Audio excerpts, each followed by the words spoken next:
Bom, então, boa noite a todos.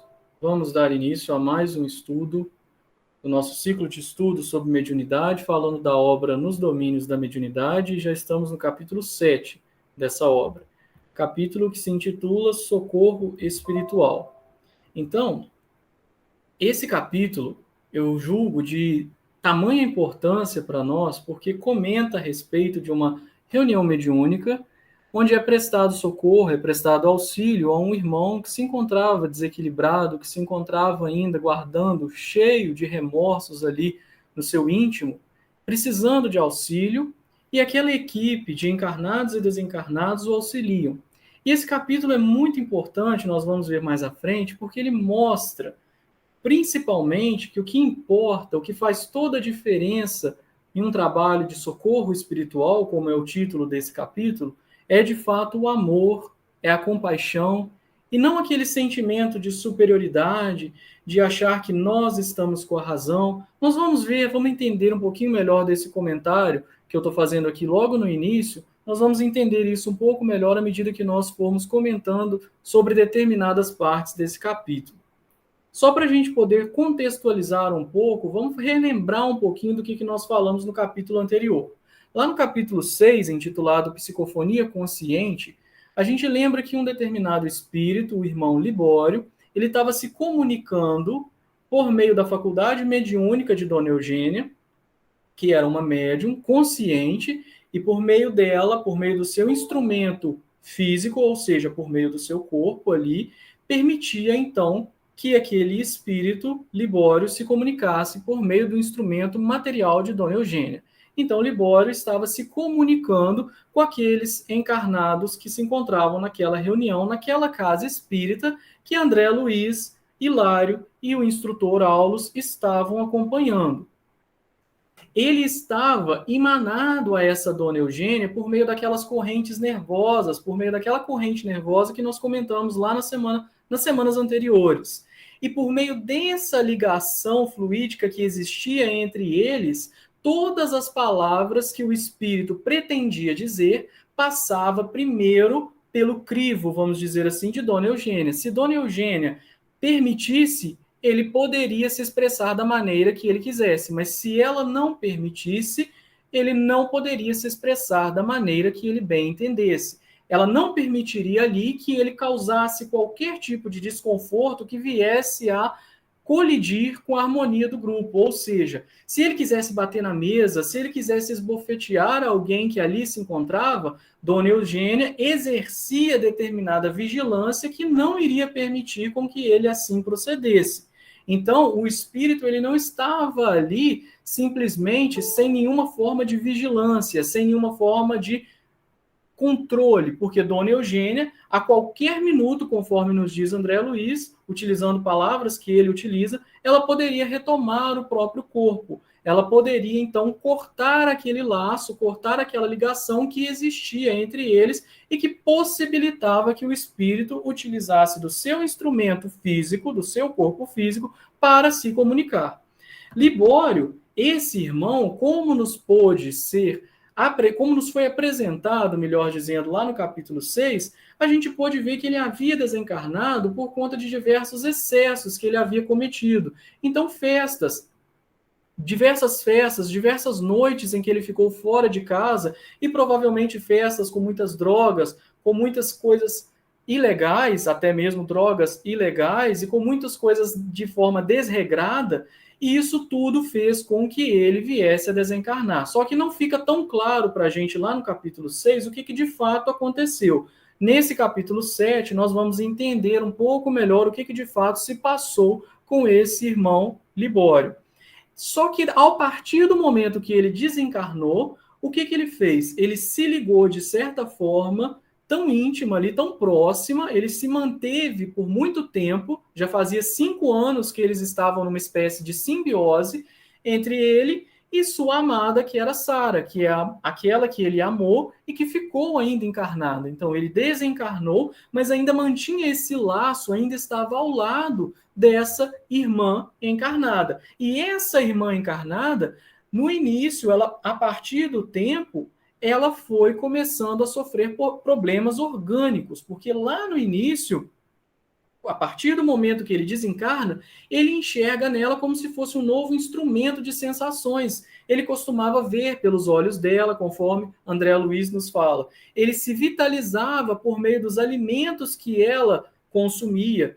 Ele costumava ouvir pelos próprios ouvidos dessa que ele amava, de Sara. E isso foi se prolongando por quase 5 anos, até que chega um determinado momento que ela solicita auxílio. Ela pede auxílio e então Clementino, que era o dirigente espiritual daquela reunião que ali estava se procedendo, ele esclarece que então foi necessário prestar auxílio, e um auxílio mútuo, porque ia prestar um auxílio tanto para essa irmã Sara, que se encontrava encarnada, quanto para o irmão Libório, que se encontrava desencarnado e estava ali próximo dela, fazendo até aquela analogia que, para caso a gente queira limpar uma determinada coluna, que esteja ali envolta por diversas eras, a gente precisa primeiro de remover aquelas eras, para que então a gente possa reformar, para que a gente possa limpar uma determinada coluna. Então, da mesma forma, era necessário retirar aqueles fluidos que estavam envolvendo a Sara, para que então ela pudesse melhorar. Mas era também imperioso resgatar esse irmão, aconselhar esse irmão com muito amor e paciência e compaixão pelo seu estado, para que então ali os dois pudessem seguir em frente. Então é um amparo mútuo, é um socorro espiritual, no sentido de que vai ser socorrido aquela entidade, aquele ser desencarnado que se encontra ali, e também será auxiliada aquela irmã que se encontra também ali já prejudicada por esse espírito. Então, naquele capítulo que nós lemos, Libório fala o seguinte, no capítulo 6 ainda não adentramos no capítulo 7. Lá no capítulo 6, Libório fala: quem me acusa de haver espoliado minha mãe, lançando-a ao desamparo? Não sou culpado das provações dos outros. Não estarei, por acaso, mais doente do que ela? Então já deu a entender que ele guardava algum sentimento ali de remorso ou de culpa, melhor dizendo, por ter de alguma forma abandonado sua mãe. A própria consciência dele já nos alertava para isso quando ele fala, quando ele profere essas palavras, quando ele diz: quem me acusa? A própria consciência dele já estava o acusando de haver espoliado, de haver desamparado a sua mãe nesse instante.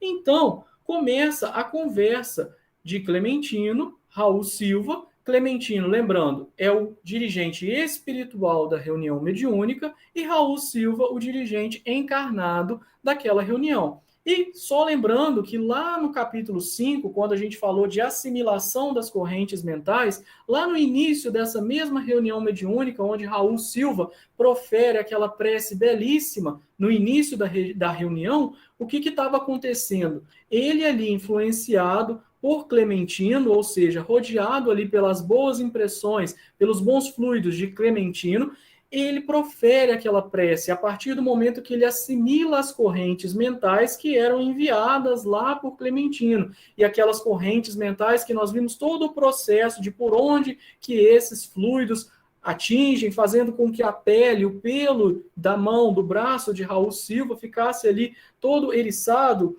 porque ele sentia essa boa energia que provinha de Clementino. Ele assimilou, então, essas correntes mentais e, por conta de ele ser um espírita, de ele ser uma pessoa de conduta correta, de ser uma pessoa de boa conduta, de ser um verdadeiro espírita, ou melhor, um verdadeiro cristão, ele conseguia transmitir todo esse pensamento, tudo isso que lhe era enviado por Clementino. Então ele consegue transmitir a mensagem praticamente de uma maneira cristalina. Então agora, Raul Silva que vai conversar com o Libório, que estava ali se comunicando por meio do veículo físico de Dona Eugênia. E o que ele fala? A primeira frase, quando ele chega, quando ele vai conversar com esse nosso irmão, Libório, então Raul Silva diz, sob influência de Clementino, que é o mentor espiritual. Ele diz então: meu amigo, tenhamos calma e roguemos o amparo divino, porque ele estava desesperado. Libório já havia proferido aquelas frases de desespero e outras frases também de desespero. E aí o que ele fala? Libório replica: estou doente, desesperado. E aí Raul Silva responde: sim, todos somos enfermos, Mas não cabe a nós perder a confiança. Somos filhos de nosso Pai Celestial, que é sempre pródigo de amor, é sempre abundante, é sempre cheio de amor para conosco. Então, mesmo nas circunstâncias mais difíceis da vida, nós não devemos perder a confiança no Pai Celestial, que tem sempre essa abundância de amor para conosco, que é sempre pródigo de amor. E então Raul Silva diz isso para Libório. E o que Libório responde? É padre? Primeiro pensamento dele é: você é um padre? Por que você está me falando isso? Bom, e Raul Silva, então vamos dar prosseguimento aqui no diálogo. Ele diz: não, sou seu irmão. Isso que Raul Silva transmite para ele. É muito importante notar que, nesse momento, quando Raul Silva diz: não, sou seu irmão, ele diz isso com tremenda compaixão, com tremendo amor por aquele ser que ali estava se comunicando. Apesar de Libório ainda se encontrar desesperado e ainda não parecer tão à vontade, não parecer que estava querendo escutar aquilo que Raul Silva estava dizendo. Então, o que ele diz? Mentira, nem o conheço. Bom, o fato de não o conhecer não é justificativa para dizer que eles não são irmãos, como todos nós somos uma só família à frente de Deus, pois somos todos criados por Deus. Então é isso que Raul Silva diz para Libório. E a partir desse momento, Libório retruca, dizendo: deve ser algum sacerdote fanatizado para conversar nesses termos. E olha só, ele não estava, então, querendo receber aquela atenção que Raul Silva estava ali lhe ofertando. Muitos de nós, será que não já teríamos perdido a paciência com esse irmão? Por esse irmão estar ali dizendo: não, você deve ser um sacerdote, será que você é um padre? Eu nem te conheço. Olha só, então, a tranquilidade e a paciência de Raul Silva. Por isso que, para participar dessas reuniões mediúnicas, necessita, de fato, de muito, muito, muito estudo e muito preparo. Porque Raul Silva, nesse momento, não perde a paciência com ele. Em momento nenhum, na verdade, ele perde a paciência. André Luiz nos comenta que essa paciência do doutrinador é o que sensibilizava a todos, porque ele recebia o Libório não como se ele fosse ali simplesmente um habitante das sombras, como se ele fosse um espírito inferior, não. Ele o acolhia sem nenhum tipo de estranheza, sem nenhum tipo de irritação, como se fosse aquele irmão que foi embora revoltado e agora estava voltando necessitado de ajuda. Quando um dos nossos familiares ele sai de nosso convívio por conta de alguma revolta, por conta de algum motivo que o tenha magoado muito, porque ele tenha ficado muito revoltado ou por querer, quando nós voltamos de encontro com esse familiar e ele nos acolhe de maneira muito boa, aquilo faz bem para nós. Ou vice-versa, se alguém se afasta do nosso convívio por raiva de nós e depois, quando volta e pede perdão, precisando de ajuda, nós acolhemos aquela pessoa. Então, André Luiz comenta que talvez por esse motivo, pelo fato de ele não ter tratado aquele espírito, pelo fato de ele não ter tratado Libório como se ele fosse um habitante das sombras, e sim como se ele fosse um irmão que regressava naquele momento precisando de ajuda, talvez por isso o irmão tenha se mostrado cada vez menos colérico, cada vez menos raivoso, e a partir do momento ele vai, a cada instante, ele vai então cedendo aquele amor, aquela compaixão que Raul Silva estava emanando naquele momento. Então ele diz: não sou ministro religioso, mas desejo que me aceite como seu amigo. E na hora que ele fala isso, o que o espírito, o que Libório diz? Que bobagem! Não existem amigos quando a miséria está conosco. Essa fala já reflete algo que se passou no passado com Libório. Muito provavelmente ele pode ter sido abandonado, sim, conforme ele relata que daqueles companheiros que ele conheceu, todos o abandonaram. Então ele sofreu algo no passado e trazia essas marcas e não queria amizade de mais ninguém, porque ele estava num momento ali de sofrimento. Então ele não acreditava que alguém poderia querer ser seu amigo naquele momento. Mas restava-lhe apenas a Sara. E que ele diz: a Sara que não deixarei. Ou seja, ele não pretendia sair de perto dela. E olha que interessante aqui o que ele fala. Ignoro que me entravam agora, por que me entravam agora os passos? É inútil. Aliás, não sei a razão pela qual me contenho. Um homem provocado, qual me vejo, de certo deveria esbofeteá-los a todos. Afinal, que fazem aqui esses cavalheiros silenciosos, essas mulheres mudas, que pretendem de mim? Então, olha só, lembremos então, além ali de tudo, de todo esse amor que Raul Silva estava emanando para esse irmão, além disso, tem aquele controle. Lembra daquela vigilância que Dona Eugênia emitia, que ela exercia, de modo a não permitir que ele causasse algum desconforto, alguma perturbação à harmonia do grupo. Já pensou se a médium, se nós tivéssemos ali uma médium que não havia estudado, que não havia se dedicado, que não havia se preparado anos e anos para presenciar uma reunião mediúnica, e se nós tivéssemos um dialogador, Raul Silva ali, se não fosse Raul Silva, se fosse um dialogador que também não tinha esse amor, o que poderia acontecer nesse tipo de reunião? Então aí fica a reflexão para nós do quanto que nós precisamos de aprender nesse sentido. Então, ele diz: que fazem aqui esses cavalheiros silenciosos e essas mulheres? O que vocês pretendem de mim? E Raul Silva responde que estavam todos em prece por sua paz. Então, eles estavam em prece pela paz desse irmão Libório.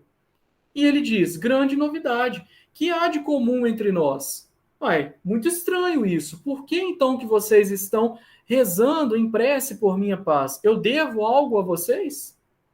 E olha só a resposta de Raul Silva. Olha o que Raul Silva diz. Pelo contrário, somos nós quem lhe deve atenção e assistência, porque eles estão ali em uma instituição de serviço fraterno. Então, como se fosse num hospital, assim como em um hospital não é lícito ficar questionando a respeito da luta particular de cada um daqueles que vem pedindo socorro, uma vez que lá, antes de tudo, é dever da medicina e da enfermagem a prestação de socorro às feridas que sangram. Da mesma forma, as feridas que sangram ali, não no sentido literal, mas fazendo uma metáfora, aquele irmão que chegou ali pode ser comparado a um irmão que chega em um hospital, no pronto-socorro, ali com feridas abertas, precisando de tratamento urgente por conta de algum tipo de acidente, por exemplo. Então, nesse caso aqui, nesse caso, quando estando ali em uma instituição de serviço fraterno, obviamente que o serviço deles, a tarefa deles era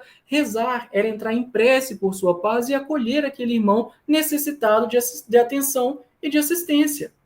Então, tudo isso que Raul Silva diz é com tamanha sinceridade e com tamanha e muito simples. E a partir disso, aquele sofredor ele vai ficando cada vez mais calmo, ele vai se apaziguando ali, porque naquele instante havia jatos de energia mental que eram emitidos ali, que eram partias ali de Raul Silva e alcançava em cheio ali no tórax, como se estivesse buscando o coração daquele irmão. Então era emitido esses jatos de amor que saía lá de Raul Silva e também do seu mentor de Clementino, dirigente espiritual ali da reunião, emitiam essas boas vibrações para esse irmão. E ele vai cada vez ficando mais e mais calmo.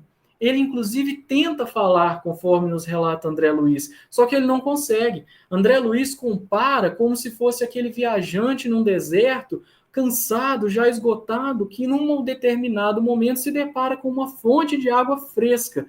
Naquele momento ali, então, é como se para ele aquilo fosse um bálsamo, fosse algo que suavizasse as suas feridas. Aquelas boas energias, aquelas emanações fluídicas que ele recebia, aquilo o acalmava de tamanha forma que ele desconhecia. Então, quando ele tenta falar, é como se as frases ficassem embargadas ali na sua garganta. É como quando a gente está passando por um momento tão difícil que a gente recebe um acolhimento, a gente recebe um abraço, que a gente não tem nem palavras para expressar. A gente parece que começa a querer chorar, as palavras se embargam e a gente não consegue expressar. Então, quando Raul Silva diz, Libório, meu irmão, quando ele diz essas três palavras, o hóspede, o espírito que ali se encontrava, Libório, o hóspede, conforme é chamado aqui na obra por André Luiz, nos diz então André Luiz que ele não conteve, ele não conseguia conter o seu pranto. Então, Raul Silva o convida a orar. Ele diz então, vamos orar, meu irmão. E olha que belíssima prece, agora nós vamos ler a prece em alguns slides.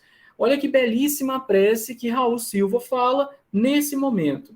Divino Mestre, lança compassivo olhar sobre a nossa família aqui reunida, viajores de muitas romagens, de muitas peregrinações. Repousamos aqui nesse instante sob a árvore bendita da prece e te imploramos amparo. Então, estavam ali, ele considera todos ali, aquela família ali reunida. De fato, todos ali, todos nós irmãos diante da grandeza de Deus. Então, todos nós ali, viajores de muitas peregrinações, repousamos nesse instante sobre a árvore bendita da prece e implorando amparo, então, a Deus. Todos nós somos endividados para contigo. Ele não exclui ninguém. Todos nós somos endividados para contigo. Todos nós já erramos muito no nosso passado, nas nossas encarnações anteriores. Mas todos nos achamos empenhados à tua bondade infinita, à maneira de servos insolventes para com o Senhor. É como se nós não tivéssemos condições de pagar aquilo que nós devemos, por conta de nossos diversos equívocos do passado. Então, ele nos compara a servos insolventes, que não têm condição de pagar aquilo que deve. Se a gente quisesse pagar tudo que nós devemos, ou seja, se nós quiséssemos passar por situações que nos permitissem reparar os nossos equívocos, os nossos erros de todas as nossas encarnações passadas, em apenas uma encarnação, de certo, nós não iríamos conseguir. A misericórdia do Senhor, a misericórdia de Deus é tão grande que nos permite ali ir expiando e passando por esses momentos difíceis aos poucos, para que nós consigamos, então, nos melhorarmos a cada dia.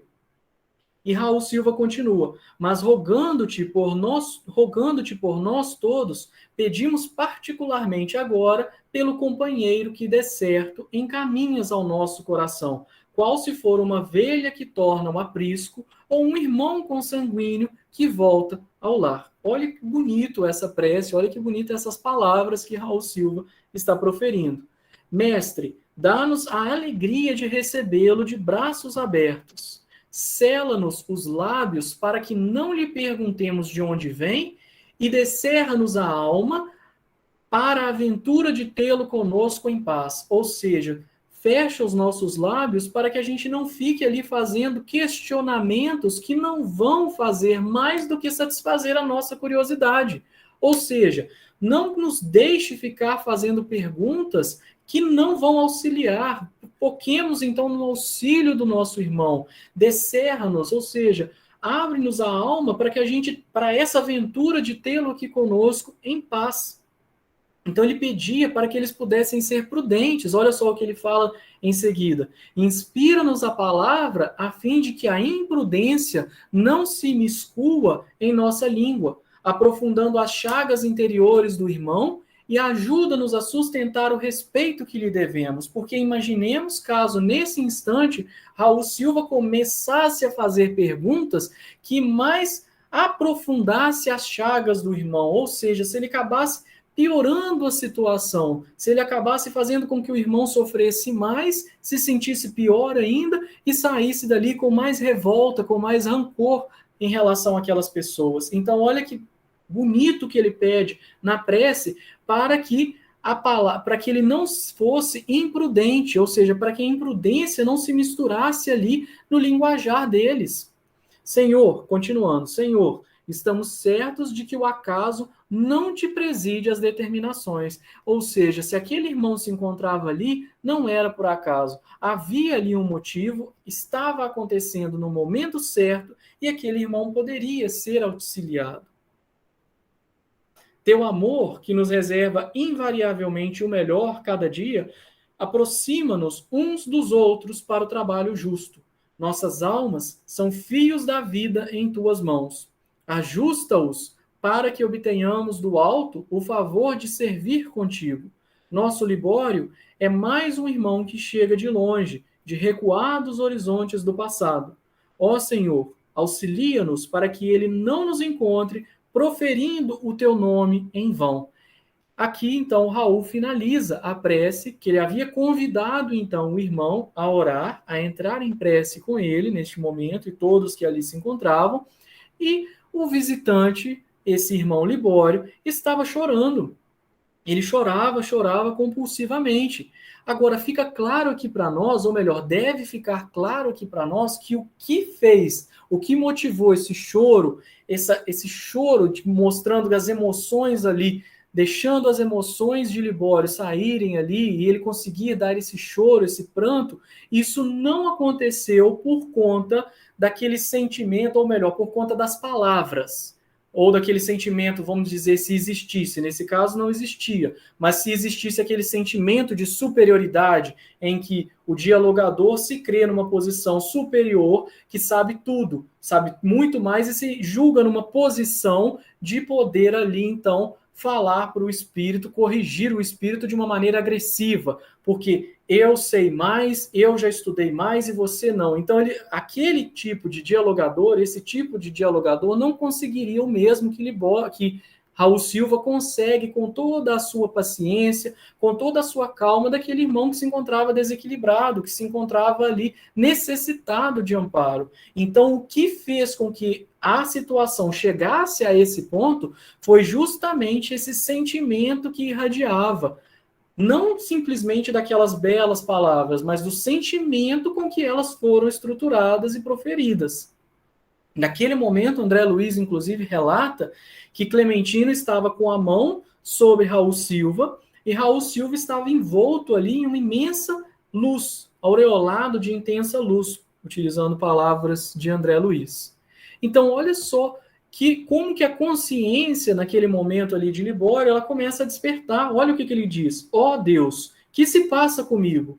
Então, ele estava ali reconhecendo, era como se ali ele já reconhecesse o que estava, ele já começasse a querer entender, a consciência dele começava aos poucos ali a despertar. E aí, nesse momento, a partir desse questionamento que Libório faz, Clementino, o mentor espiritual, dirigente espiritual da reunião, julga oportuno que fosse trazido um condensador ectoplásmico. Olha que interessante. Traz, então, um condensador ectoplásmico para que pudesse ver, para que o nosso irmão Libório pudesse ver de fato ali as próprias imagens que a sua mente emitia. Vamos dar uma olhada aqui no texto.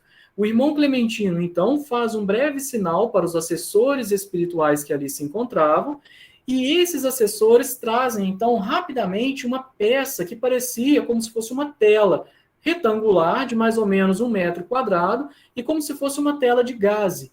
E aos poucos ali, então, o mentor espiritual vai lá, ajusta de alguma forma, manobra uma pequena chave que se encontrava em algum dos ângulos daquele aparelho, e o tecido suave, do qual era composto aquela tela, ele começa a se cobrir de uma leve massa fluídica, branquicenta e vibrátil. Então começa a se cobrir ali aquele tecido, daquele instrumento, daquele aparelho que foi trazido pelos assessores espirituais, ele começa a se cobrir, então, de uma leve massa fluídica.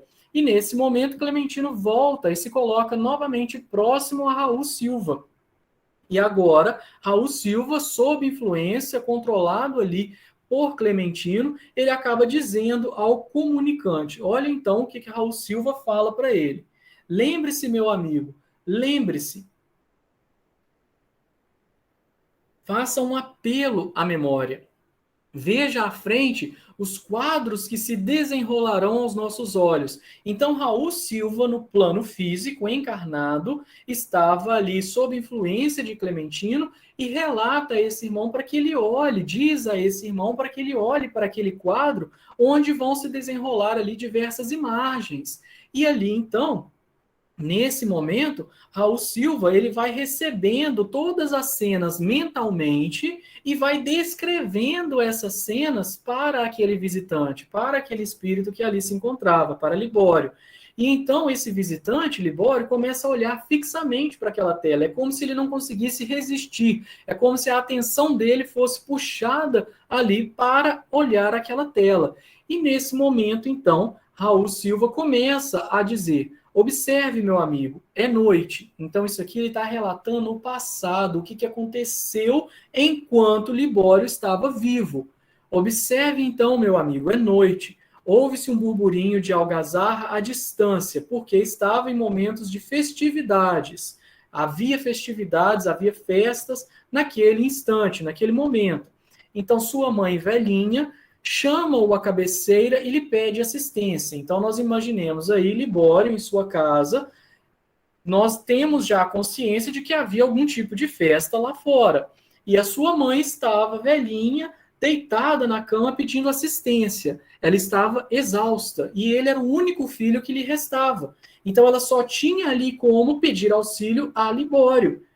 Derradeira esperança de flagelada vida. Único arrimo, ou seja, único apoio, porque ela se sentia ali morrer. Ela já estava com uma idade mais avançada, a dispneia estava martirizando-a, ou seja, aqueles momentos de falta de ar que ela estava tendo, além de um distúrbio cardíaco que já estava ali anunciando o final do corpo físico, anunciando o momento do desencarne daquela pobre senhora.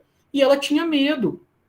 E ela então pedia o auxílio a Libório. E essas imagens estavam se desenrolando na frente de Libório. Declara-se receosa da solidão, porque olha lá a festa que nós mencionamos, de vez que é sábado carnavalesco. Então os vizinhos, eles já tinham se dirigido a esses centros festivos. Aquele burburinho que se escutava ao longe era justamente por conta do carnaval, do sábado de carnaval. E os vizinhos, aqueles que poderiam socorrê-la caso ela passasse por algum momento de dificuldade física, eles tinham também se dirigido em direção a esses centros festivos. Então ela estava ali como se fosse uma criança atemorizada. E ela implora, ela roga a Libório para que ele ficasse. E então ele responde que sairia só por alguns minutos. Libório diz que não iria se demorar. Ele só sairia para buscar o remédio e voltar, o remédio de que ela precisava. E nesse momento, então, ele avança para uma gaveta que se encontrava em um aposento próximo, e lá ele se apropria do único dinheiro que a sua mãe possuía para poder comprar os remédios. Então ele apropria-se desse dinheiro para desfrutar as falsas alegrias do seu clube. Então, muito provavelmente, ele vai para algum local se divertir com os amigos, farrear. Só que nesse momento a gente poderia até pensar, mas aonde que está o mentor espiritual? Onde estão os amigos espirituais de Libório, da mãe, os bons espíritos para poder ali pedir para que ele ficasse? E aí na tela é mostrado, e Raul Silva nos diz, que os amigos espirituais daquele lar, eles estavam ali implorando socorro em favor da doente.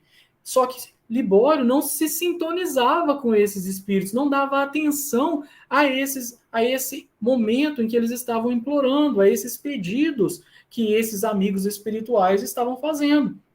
Então aquela enferma, quase moribunda, eles estavam então implorando socorro para essa enferma, mas ele se mostra impermeável, ou seja, como se tivesse uma capa mesmo ali, e o pensamento, esses pedidos de socorro, é como se não penetrassem então a atmosfera psíquica de Libório, e simplesmente continua fazendo aquilo que ele gostaria de fazer. Então ele dirige algumas palavras apressadas à enferma, então ele fala rapidamente à sua mãe e sai para a rua. Quando ele sai para a rua, ele já estava ali sintonizado com aqueles companheiros desencarnados que também gostavam das mesmas coisas que ele, entidades turbulentas que estavam ali hipnotizadas pelo vício. E ele ali, então, ele vai se arrastando com essas entidades ao prazer, ao vício, a diversas promiscuidades que provavelmente aconteceram nesses momentos. E ele ficou fora de casa por 3 dias e 4 noites. 3 dias e 4 noites consecutivamente. Ele se entrega, então, à loucura, às drogas, à bebida, ao sexo desregrado. Então, ele se entrega completamente a esses vícios, a esses momentos de prazer, sem nenhuma forma de regra, sem nenhum tipo de regra, sem nenhum tipo de... Ele se entrega completamente a esse tipo de ação. ele se esquece de todas as suas obrigações. Então, se lembram lá no capítulo anterior, no capítulo 6, onde ele fala: quem me acusa de ter lançado a minha mãe ao desamparo? Então, olha só a consciência já chamando ele para a realidade do que aconteceu. Então, somente na madrugada de quarta-feira que ele volta. E ali a sua mãe já havia sido socorrida por braços anônimos, então não é mencionado aqui quem de fato socorre a sua mãe, mas muito provavelmente ela precisou de amparo, porque ele ficou 3 dias e 4 noites fora.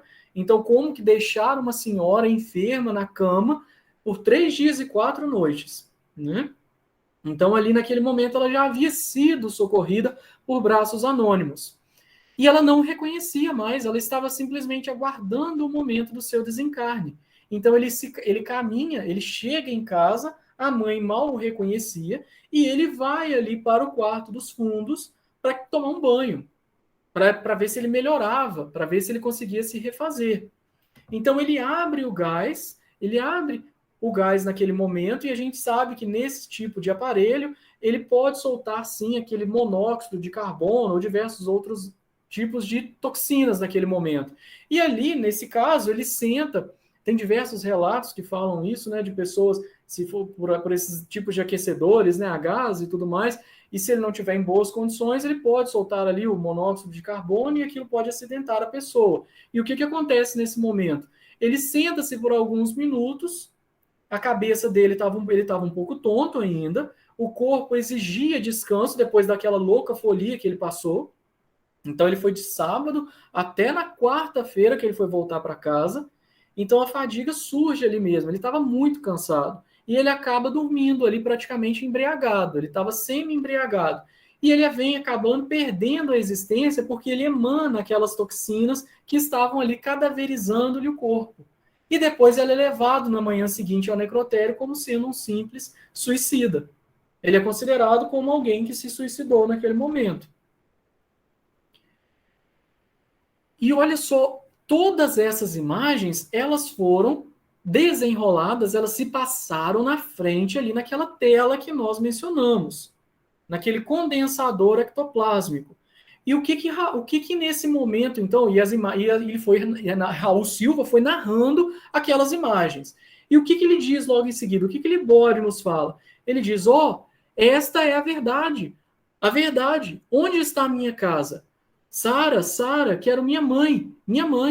Então, olha só, apesar de tudo isso, olha só como é necessário essa compreensão do irmão. Olha o que Raul Silva diz. Acalme-se, recomendou Raul compadecido.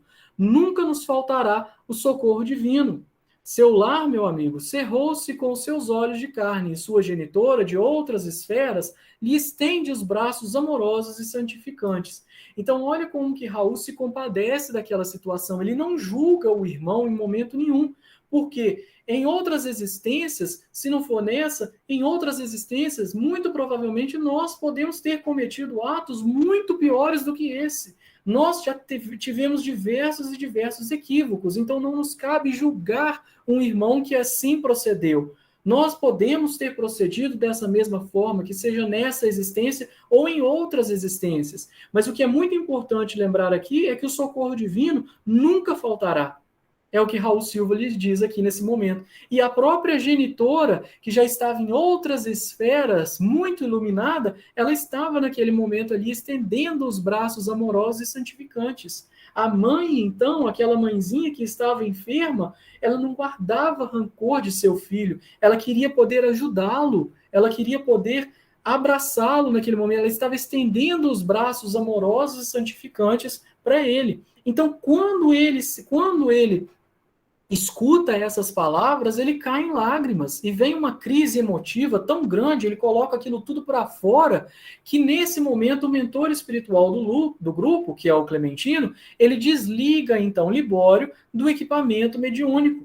Então ele é direcionado agora o serviço ali dos encarnados, o serviço de Raul Silva, de Dona Eugênia e dos demais que ali se encontravam, porque os outros participantes da reunião também, mesmo aqueles que estavam lá em vibração, em prece, eles exerceram um papel fundamental naquele processo. Depois nós vamos entender um pouquinho melhor por quê. Mas naquele momento ali, essa parte do serviço, ela já havia se encerrado. Então, Clementino, ele desliga, então, o espírito do equipamento mediúnico para que Libório, então, fosse direcionado aos espíritos, aos vigilantes espirituais que ali se encontravam, para que ele para que ele passasse ali por um processo convenientemente, para que ele fosse, na verdade, convenientemente abrigado em uma determinada organização, para que lá, então, ele pudesse continuar o seu processo de evolução, o seu processo de despertar da consciência, para num futuro poder voltar a reencarnar e corrigir essas faltas do passado. Então, Libório, ele se afasta, Dona Eugênia volta à posição normal e daquele momento ali, ele desperta-se então a consciência daquele irmão e nesse caso, nesse caso então, ele já é afastado de Sara, que era aquela que ele amou enquanto estava viva, e ela também o amava. Mais à frente, nos capítulos seguintes, nós vamos ver o processo obsessivo do encarnado para o desencarnado. Nesse caso aqui, era do desencarnado para o encarnado. Depois nós vamos ver o contrário, quando o encarnado obsedia o desencarnado. Mas isso em capítulos futuros. Bom, então, olha só que interessante. Agora vem algumas elucidações que André Luiz nos traz. Que função desempenhava aquele retângulo que eu ainda não conhecia? André Luiz pergunta, então, ao instrutor Aulus, que estavam ali observando tudo o que se passava naquela noite, e ele pergunta que eram aquelas cenas que haviam se desdobrado. E aí que, então, nos vem o nome desse aparelho, que eu já havia mencionado, que é o condensador ectoplásmico.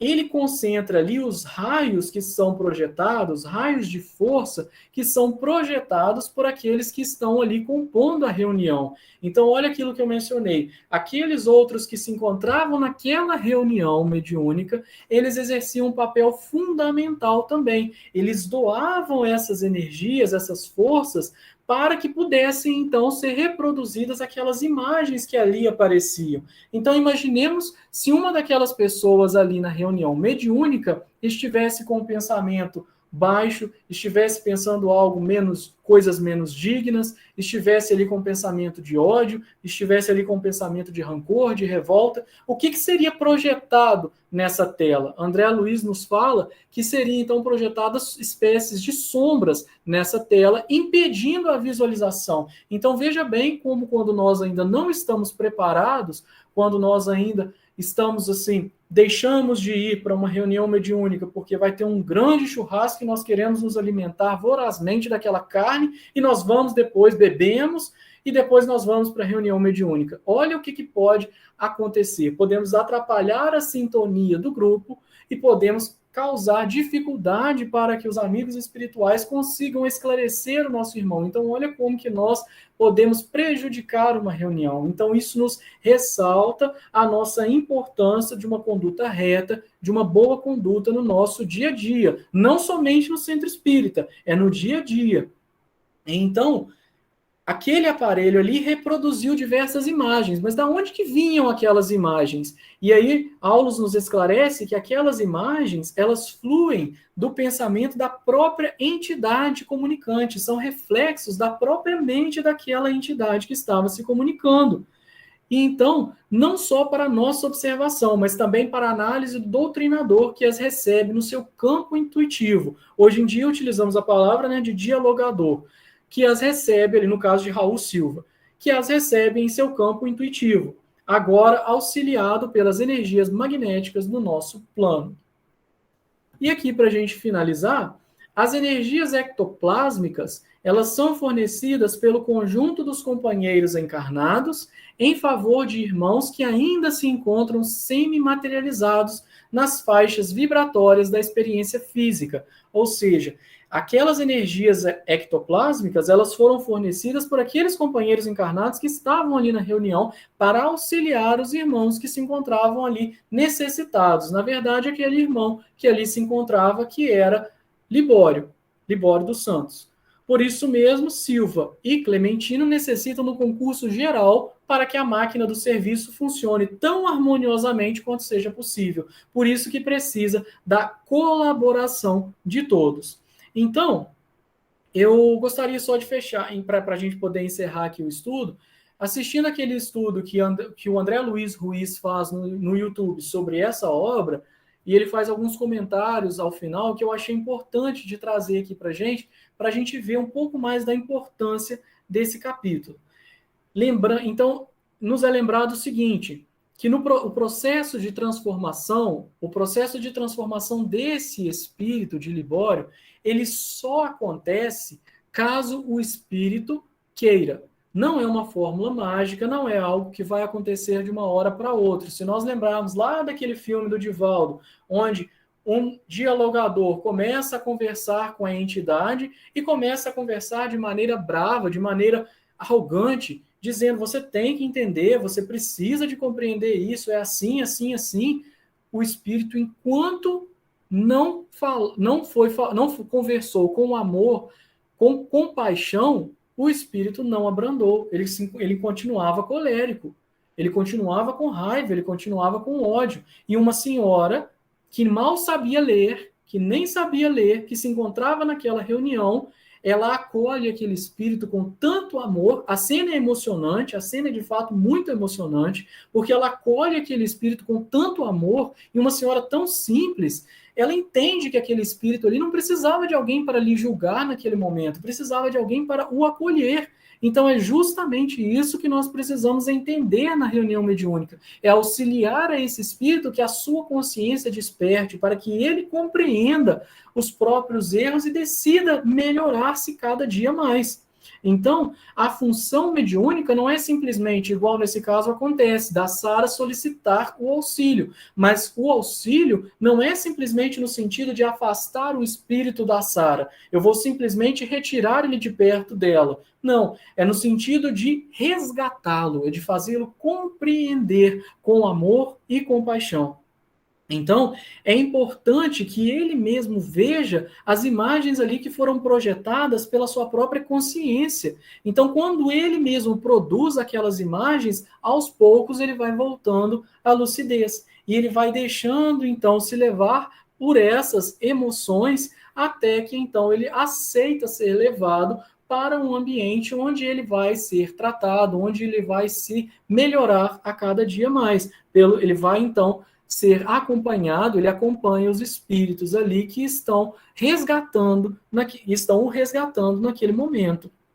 A importância também que nós vemos ali da vigilância de Dona Eugênia durante todo o período da comunicação.